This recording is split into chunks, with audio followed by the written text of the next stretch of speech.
Hey, I'm Jamie from Stonemaier Games, and today I'm going to talk about my new game, Expeditions, in relation to all of the many games that inspired it.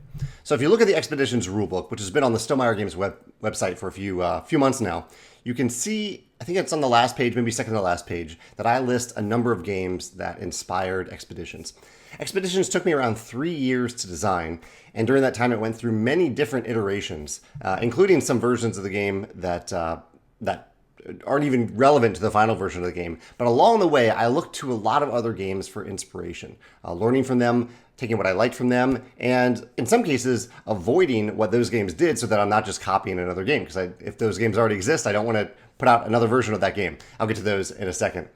But today I'm just going to jump right into this list of 21 different games, spending maybe a minute or two on each one to share how it inspired Expeditions and kind of one of my favorite aspects of these games. So many times I'm looking at my favorite aspect of one of these games and trying to apply it to Expeditions. So the first one of the biggest inspirations, is the digital deck building game Slay the Spire. This is a roguelike game, which means that the paths that you can choose from each game, and the cards and the various things that you can choose from each game, the items, the cards, the paths themselves, the challenges, change every time you play. And so I wanted that to be an element of Expeditions. I didn't want this to be a campaign game. I wanted this to be a game where you set it up randomly. And in this case, we used hex tiles. So random assortment of hex tiles sorted by region, southern, central, and northern regions. And they're organized in a random, different way every time you play. And when you're finished with the game, you pack everything up and you're done with it. You reset everything every time you play, similar to Slay the Spire. Originally, I wanted Expeditions to be a deck building game, in that you would get a random hand of cards from a deck that you're building. You would use some number of those cards and discard the rest, or maybe keep the rest. And so you have this random cycle of cards coming in and out of your hand. And over time, I just couldn't find a way to get that to work. So that didn't end up being the construct for the final game. But Slay the Spire was one of the early inspirations for how I might do deck building in this game. Didn't end up working out, but I did look at a lot of the deck building in Slay the Spire to see how that would potentially impact the game. But a lot of it was just the randomness of every game is random. You have a different random puzzle that you're solving each game based on the cards available to you, the path available to you, and I applied that directly to Expeditions. Next up, we have Clank. Here's one of my several versions of Clank that I have. Clank Catacombs. In Clank Catacombs, you are, again, kind of similar to what Expeditions ended up being. Actually, Clank Catacombs came out after I was pretty much done with the design of Expeditions. So this came out, previously Clank had just been set boards, and I wanted Expeditions to have a variable path that you could go on and move throughout that path freely as you can in Clank. And then, as I was finishing the design for Expeditions, Clank Catacombs came out with a random array of tiles that you discover as you move around the board. I'm glad Clank did this. I was relieved to see that Clank Catacombs did this in a different way than Expeditions, different format of the tiles and how they work. But I really like how Clank does it too. They did it in a very creative way. But Clank Catacombs per se didn't inspire Expeditions because I was pretty much done with Expeditions at that point. But the whole thing in Clank, again, is a deck building game where you are choosing different paths to move around the board as you're building your engine throughout the game. And you're upgrading your character in Clank through your deck. I really wanted that sense of progression and upgrading and path choosing to carry over into Expeditions. Next up, we had a game. This is a game that I love, Lost Ruins of Ardac. And this is probably the number one game that I was trying to be inspired by, because this is a game of exploration and discovery and also worker placement and deck building, deck management. And also challenges and danger. So this was the toughest game for Expeditions because I was inspired by it, but I also did not want to copy it in any way. Because it already exists. If someone wants Lost Ruins of Arnak, if they want an exploration game that feels a little bit like Indiana Jones, but with a ton of great decisions, this is already out there. I didn't want to redesign the game that's already out there. And so throughout the process of designing Expeditions, as much as I was inspired by Arnak, I would often look at Arnak and see a thing that it was doing. Like, for example, the fear cards in Arnak. So if you get stuck on a monster at the end of your turn, or at the end of a round, you have to add a fear card to your deck. I like that idea a lot. I think that's a very clever way of very slightly punishing players for something that a choice that they've made in the game, without really, really hurting the player. it's a great manifestation of fear, I think, in a game, basically. But I didn't want to copy that in Expeditions. I didn't want to clog the deck, basically, in Expeditions. And so it helped in Expeditions that I ended up having a deck building mechanism anyway. But also, like the worker placement in Arnak is cleverly done. The way that exploration works in Ardak is really cleverly done, where you do have a sense of progression from top to bottom, from easier locations to discover to harder locations to discover. I kind of have that top to bottom or bottom to top aspect in Expeditions as well, but done in a different way. So Arnak, I really looked at every single mechanism in Arnak and was inspired by it, and was inspired by the overall feel of exploration and discovery in the game, but mostly to try to do something different in Expeditions because I already love Arnak and it already exists. So that's an interesting way, I think, that that you can be inspired by a game sometimes, where you can discover that a game similar to the one that you're designing already exists. And in this case, I knew Arnak existed well before I started designing Expeditions. I think maybe it came out. It took me 3 years to design Expeditions. I can't remember exactly when Arnak came out. But how you can discover a game that already exists that is similar to the game that you're designing, and instead of being deflated by that, you can use that as motivation to make your game different than the thing that already exists. Next up, we have another game that kind of falls into that category, even though it isn't really a game of exploration, and that is Dune Imperium. Yet another worker placement deck building game. So Expeditions does worker placement in 2 different ways. And Dune also does something else that I'll mention in a second. But in Expeditions, partially your worker is your mech. So you're moving a mech to a location and often gathering the benefit of that location, as if the mech is a giant worker that you're moving around the board. Also, you have actual worker meeples in Expeditions that you're placing often on cards to activate their abilities. So I was trying to do like worker placement in 2 different ways in Expeditions, similar to how Dune Imperium innovates on worker placement, in that you play a card from your hand and that card shows you the eligible spaces where you can place a worker on the board. I thought that was really clever. In Expeditions, that it's done in a slightly different way, where you have cards with a specific worker that card wants. So a card wants a red worker to activate its ability. I need a red worker to place on that card to activate that ability. Expeditions also, Dune Imperium also does a really cool thing with cards, in that at the end of each round, and there aren't rounds in Expeditions, but at the end of each round in Dune Imperium, the cards that you haven't played, you get to gain the bottom benefit of those cards, which is usually gaining influence to buy more cards or combat. And so I really like this element of like the cards that you aren't using for their abilities to still have an impact on the game. And in Expeditions, you can play cards just to gain the core benefit of the card, so just gain guile or power. Typically, when you play a card, you want to be able to activate the ability with a worker too, but you can just play a card for the guile or the power. And also, there's the element in Expeditions of choosing to keep cards active as cards that you're playing and using, versus cards that you are tucking under your mech mat to permanently upgrade it and get ongoing abilities or points or endgame multipliers, things like that. And so that choice is there too. Like, am I going to use this card now or on an ongoing basis, or am I going to remove it to make myself better in the long run? Which is kind of a similar aspect to Dune Imperium on a round-by-round level. I don't own the Quest for Eldorado, but this is another deck-building game with it's more of a race. I wouldn't call it exploration, but it is a race from one place to another. And in some versions of Expeditions, it was a race. It was a race to get from one point to another. Sometimes it was a giant circle, like a rondelle, get from the start to the finish. Sometimes it was a race to get from the base camp, the start of the game, the start of the board, up to location 20, or whatever that whatever that location was in previous prototypes of the game. But there was a climactic location in the game. And the race element didn't end up working out. The racing element in Expeditions didn't work out, but I was still inspired by the Quest for Eldorado during those stages of the design process, and through the interesting deck building mechanism in the Quest for Eldorado. I think that's done really well, where the cards show you how you can move and what you can move onto. And in particular, the thing that I really like about the Quest of Eldorado is that instead of having, I think there are cards that let you trash cards. But the main way that you can trash a card, get it out of your deck in the Quest for Eldorado, is to go to a specific location on the board. So move out of your way to a trash location, get rid of a card, and that'll make you faster or better for the rest of the game. I really like having those benefits on the locations themselves, and I did that throughout Expeditions. Every location has a unique benefit that is sometimes or often worth moving to that location to gather that benefit. I really liked having the benefits on those tiles themselves, and also having different types of benefits on the cards. Next up, we have Shards of Infinity. a very different game than Expeditions, but I definitely took a lot of, this is a deck building game that I truly love, and so I took a lot of inspiration from it for Expeditions. And the number one way that it impacted Expeditions is that in Shards of Infinity, there's an element of the game, a resource called Mastery.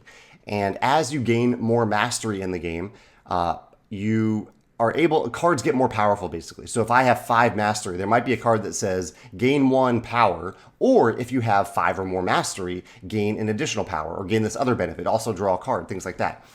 And so I love this element. I love the idea that my cards are getting better throughout the game based on other things that I'm doing or other things that I'm focusing on. And so in Expeditions, there are a few ways that happens in the game. One is your characters and your companions, they get better as you complete glory goals in the game, so the goals that kind of move you towards the end of the game.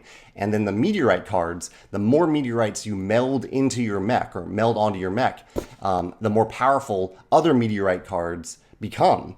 They increase the core value, and they also, when you have 2 or more meteorites, the abilities of all meteorites that you play get better as well. So I really like this idea from Shards of Infinity of mastery, and I applied it in 2 different ways to Expeditions.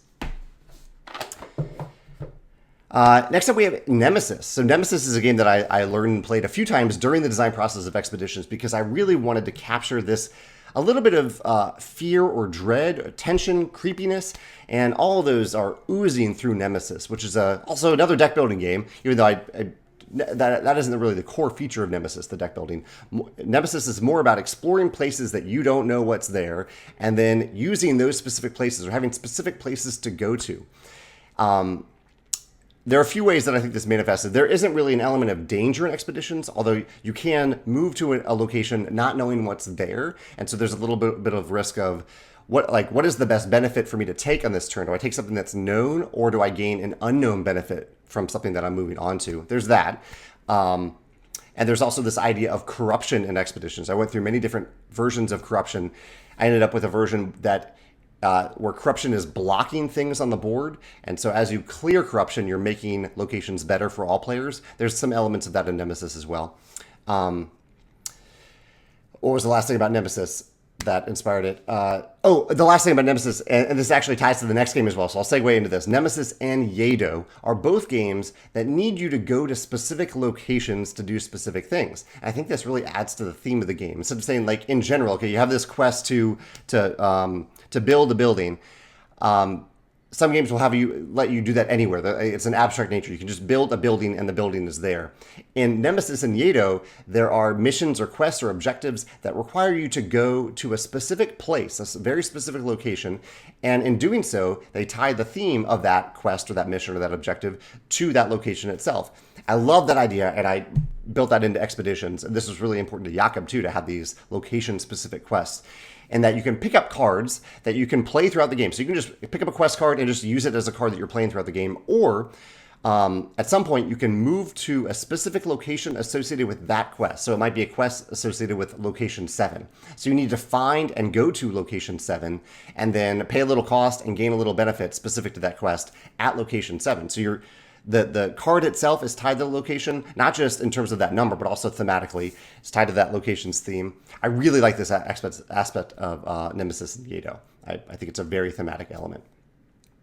Great Western Trail, another deck building game. You can see deck building games throughout this list because I was constantly trying to make this a deck building game. Just didn't work out. And in the end, I'm happy. And I'll talk about the game that made me realize what it needed to be in the end. But Great Western Trail is a deck building game where you are building a hand of cattle, and you're moving through a rondel of sorts. So you're kind of going through this path. And the main thing I learned from Great Western Trail in the end is that I really like that you can add more locations to that path.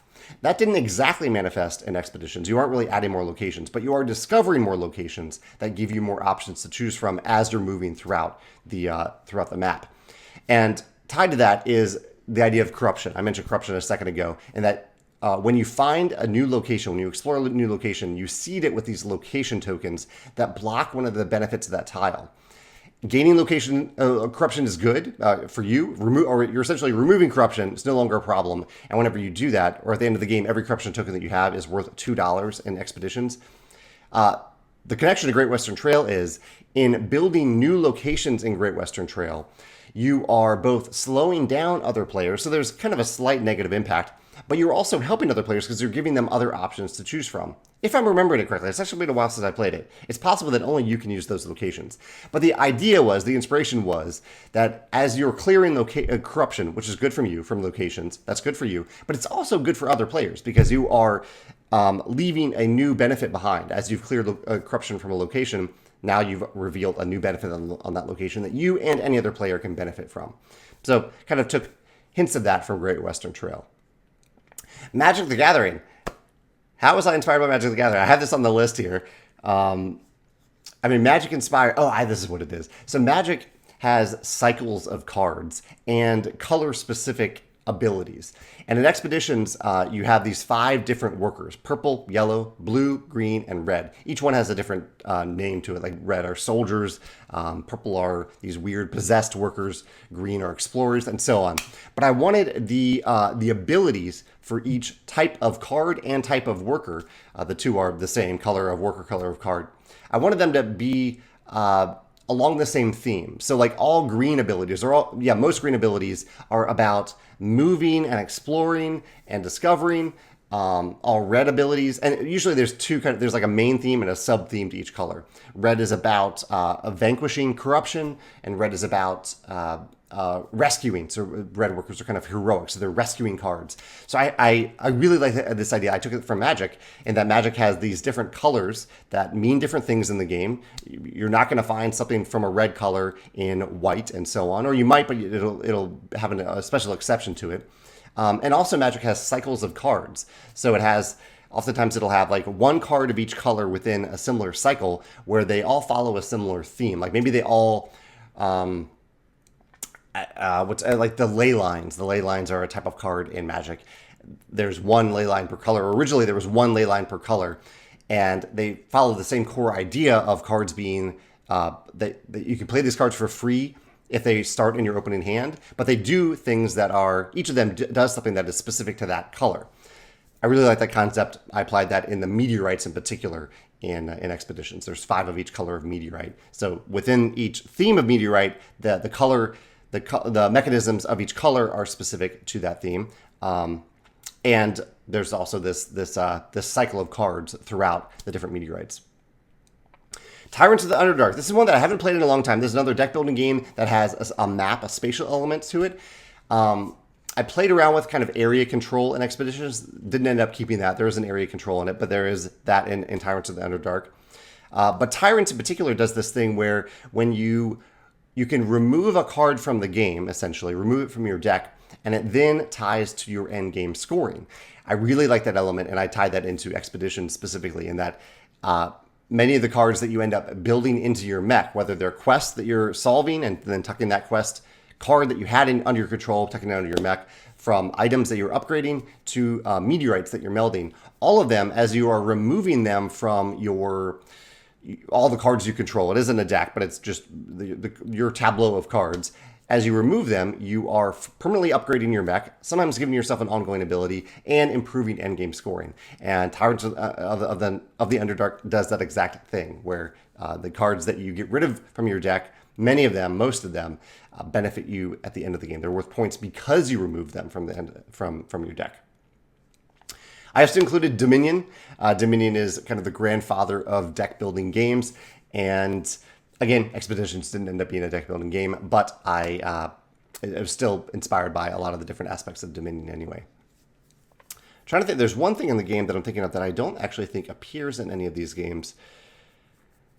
Yeah. So there's in Expeditions, there's a spatial element to the cards that you can gain. The cards that the face-up cards in the game aren't just in a card row. They are actually out among the locations. They're within the locations. And there are many abilities in the game that say, like, activate an adjacent face-up card. So you look at where your mech currently is, and you look at an adjacent face-up card, or it says gain an adjacent card.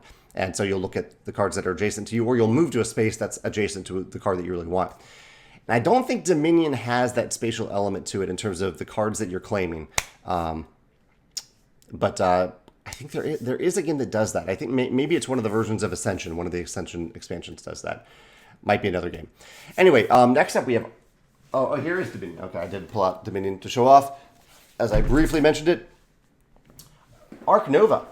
Ark Nova is a game that came out somewhat late in the design process for Expeditions, as I was really starting to figure out what the game was. I have it on the list here. Let me try to remember what inspired me about Ark Nova.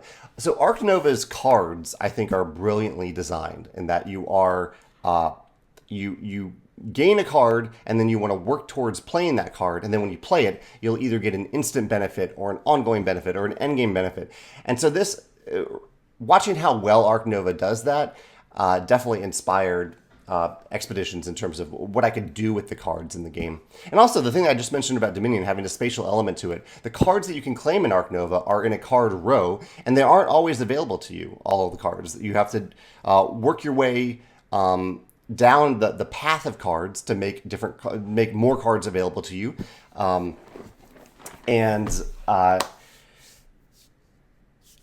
Yeah, I think that's the main thing that inspired me about Ark Nova. There's also the action system in Ark Nova, but I wouldn't say it tied all that particular. As much as I enjoyed the action system in Ark Nova, I don't think it tied to the design of Expeditions.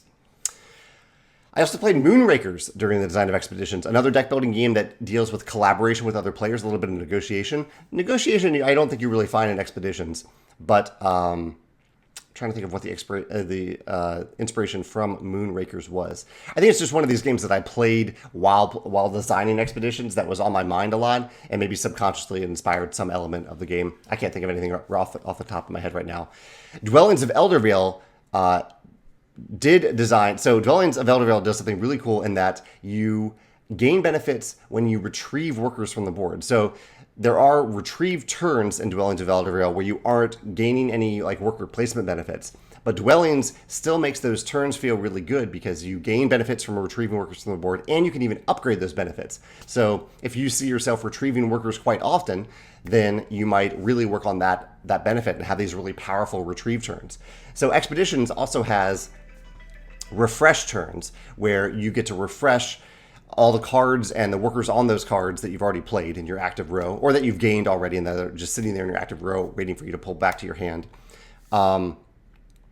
And by default, I made refresh turns feel a little good in Expeditions because the next turn in the game is a game where you get to take all 3 core actions, whereas most of the turns in the game involve move, gather, a combination of 2 of move, gather, and play.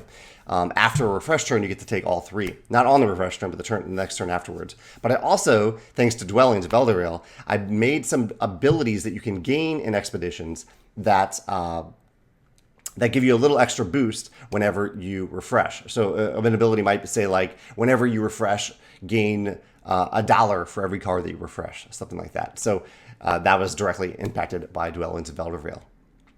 Dead Reckoning had a great inspiration on Expeditions, a very specific inspiration, in that in Dead Reckoning, it uses a system somewhat similar to Scythes in terms of the glory or the triumph, the goals, the missions, the objectives that you're trying to accomplish. In Dead Reckoning, you have a series of goals that are public to all players, and you're trying to accomplish those goals. It might be like win 4 combats, things like that. And it was, as I was playing Dead Reckoning, I was like, oh, this is so satisfying to do this, to have these goals that are very clearly outlined from the beginning of the game, and to really go after a specific goal and to complete it. The sense of completion when I complete a goal feels really good.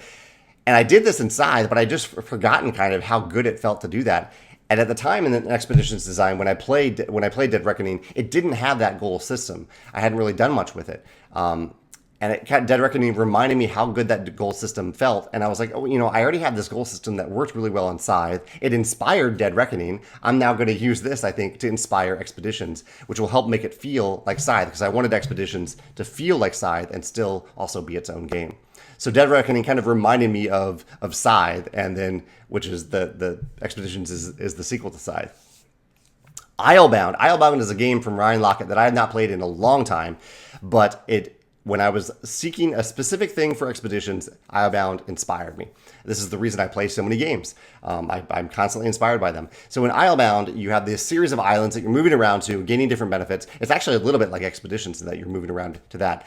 That part wasn't on my mind when I was designing Expeditions, but specifically, one thing I wanted to fix about Scythe, or do a little differently than Scythe, is give players a specific action when they could score the goals that I just talked about in Dead Reckoning, instead of just by default scoring those goals. I thought this would make it easier for players to remember to actually score those goals, and also to give a signal to all other players that one of the other players is moving forward in the game or pushing towards the end of the game, rather than having the end of the game be so sudden. So in Islebound, what it does is when you accomplish a goal, you need to go to a certain place and brag about it. I think it's bragging, and maybe it's called boasting. In Expeditions, it's called boasting, but I think it's bragging about it in Islebound. And you basically just brag about the thing that you did. Like that is the action. I actually built the same benefit into, or the same action into Charterstone as well. There's a place that you go in Charterstone where you shout about an accomplishment that you've done, and then you get to score that benefit. And so in Expeditions, there is the boast benefit. You can go gather a boast benefit, and when you do that, you are saying, I have completed this goal. I get to place a star on base camp now, or on the glory track. That's from Islebound. Now we get to Concordia. So I've talked a lot about deck building. Finally with Concordia. Concordia is the game that reminded me that there was a different way to do deck building without the randomness. And this is the mechanism that ended up in Expeditions, and that you have a hand of cards, and you play a card out of your hand in Expeditions to your active row. And when you are ready, you can refresh those cards back to your hand. There's no randomness anymore. In Expeditions, whenever you gain a card, it goes to your active row. So gain cards don't go right away to your hand. They go to your active row. And which is a little bit different than Concordia. But I really like this element of Concordia, that it got rid of randomness. It put most of the actions on the cards themselves, at least at Expeditions. And I think in Concordia, all of the actions are on cards. In Expeditions, many of them are, or many of the abilities and benefits are on the cards themselves. But getting rid of randomness was crucially important, because in Expeditions, like the quest cards that you gained, I didn't want them to be a separate entity. I wanted them to be part of the cards that you were gaining and using throughout the game. But it can be really frustrating in Expeditions in the deck building version, where you are at the right place to solve a quest, but you haven't randomly drawn the quest card that you need to play to solve the quest. And so I needed to remove randomness from the game, shuffling and random hands, to allow you to have the quest when you really needed it, to have the things that you needed when you needed them. And so the Concordia format of hand management really worked for Expeditions. So thank you, Concordia, for inventing that. Also, the next game, Century Spice Road, does something similar. It is a game where you are hand managing. You're building your hand throughout the game. You are deciding when to refresh, and similar to Concordia, there's no randomness in it.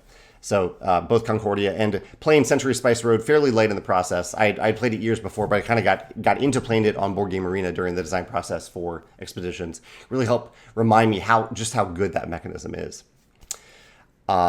Inscription. So Inscription is the second digital game. Slay the Spire and Inscription are two games that I played during the design process that I just thought were really, really cool games in terms of their deck building, their roguelike nature. And Inscription, I